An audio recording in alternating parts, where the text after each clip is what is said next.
Get a copy of the Galleys so I can sign it in my own blood. Kevin Wilson wanted to do that with the first edition of this, actually. He asked John Zinser whether it was possible to sign the book for him. That was pretty fun. I love Kevin. It's really fun. That's Kevin Millard. Whole different dude, yeah. Kevin Millard, one of my best friends at AG, just to give you an idea of what AG used to be like. He had this theory that the world would be better with suicide booths, and and when you curiously marked suicide booths, actually.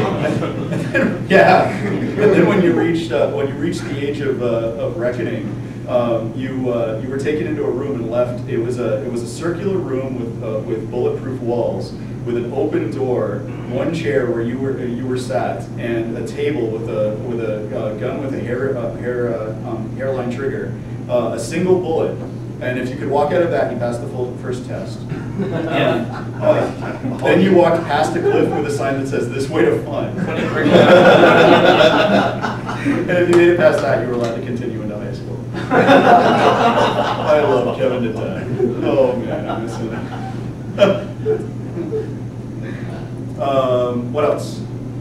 You have a question or anybody? You do now. Yeah, speak. Dance, monkey, dance. Yes, the answer is a question. All right, sure. I got something for you. Yeah. Are you gonna have 30 levels? 30 levels. Epic. Okay. Well, no, I gotta feel this one because the irony is actually. We have 30 levels. We just ignore the first 10.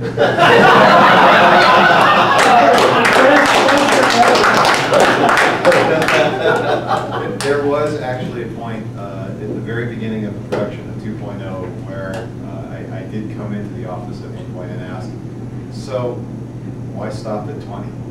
And some work was done briefly to experiment with going to 30. So I can actually say it could be done, but it's not that pressing because really at 20 you're already just as good as you ever needed to be. Yeah, I mean, but there's level 28. Yeah. You get 2 game breaker abilities. You know, at level 14 already, you're doing things to the world that are just evil, right? Yeah. You know, it's not necessary.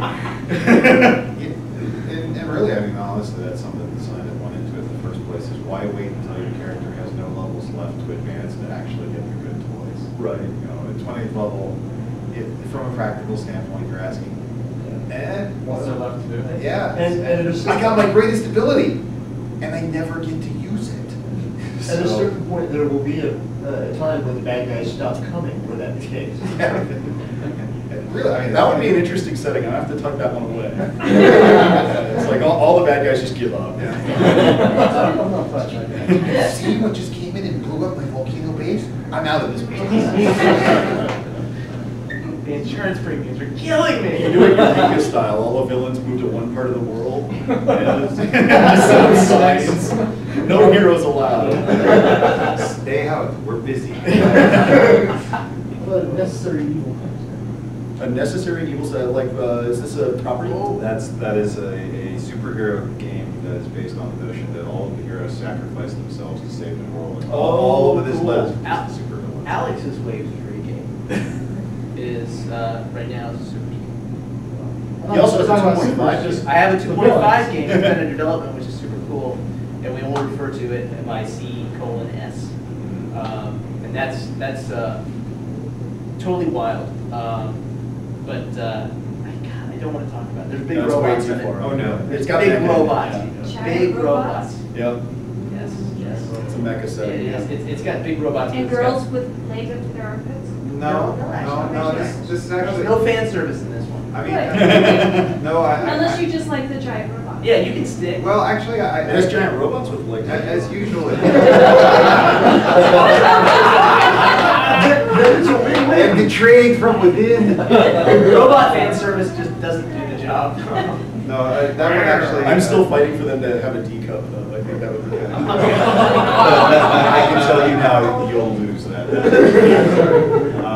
I do have a little spiel that I go into that most things that we touch tend to come away with some of our sensibilities. And one of mine where giant robots is concerned is triggers are the dumbest thing ever. That okay, it makes a certain amount of sense that you would use hands so that you could have very quickly interchangeable weapons. But why would that weapon then rely on the single smallest, most fragile part of the entire machine in order to operate it? It's not a person, it is in fact a machine, and basically you walking out of the hangar, you could bang your hand on the wall and not go. And now there's 30 guys in front of you that want to kill you with their rocket-propelled grenades, and you go. You don't even get to the click because the finger doesn't work. So when you see giant robots with us, while there'll be, there are inevitably some anime influences with that in terms of appearance and styling. Scott's presence of funding. Yeah, there's also going to be some savage criticism of how robots are generally dealt with, Yeah. moving right back into the velocity of Yeah. One of the core principles of the development of these things is they were made so tank mechanics can work. Yeah, So tanks are still a gigantic threat to big robots. yeah, and it's why in the real world, why in a world that is not all about a 14-year-old boy being transformed into a world-striding hero by climbing aboard a robot, why here in the real world would you even build these things? And we know that a certain amount of it is, well, because they're cool, but really it needs a much more practical application. Believe it or not, I have an answer. Yes. So by giant robot, are you saying this is a role-play game or a strategy game? It is. I have developed a strategy around this. Yeah. It's two games in one. My favorite answer, why can't both be true? Yes. So, Isn't that what the role-play industry struggled with for the last 40 years? well, Not being a strategy game. Well, they both be in the same game. Well, okay, I'm going to say by the same token, the role-playing game industry struggled for decades now with making hacking not hideously boring to the other people at the table. And Yeah. we've managed to overcome one of those, so I'm prepared to tackle another of the ancient bugaboos of gaming. So what, is there a superhero back on the? Yeah, I was actually going to bring us back to that too, because we sort of trampled it. Tramplers. Giant robots. No, superheroes the same Ninjas. same thing. Pirates. Monkeys. Dinosaurs. Hurry.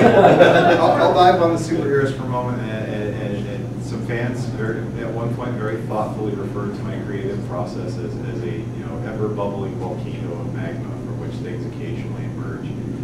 And about 6 months ago, like the clouds opened up and the light came down, and I saw all of supers in a very easy to manage system, and I want to do something with it.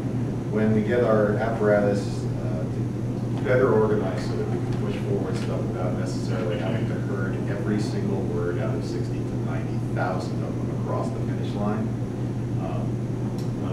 I'm more confident that we have some additional writers that can take a nugget idea and do the rest of it to bring it to something that's worth bringing to you guys. It'll have a better shot.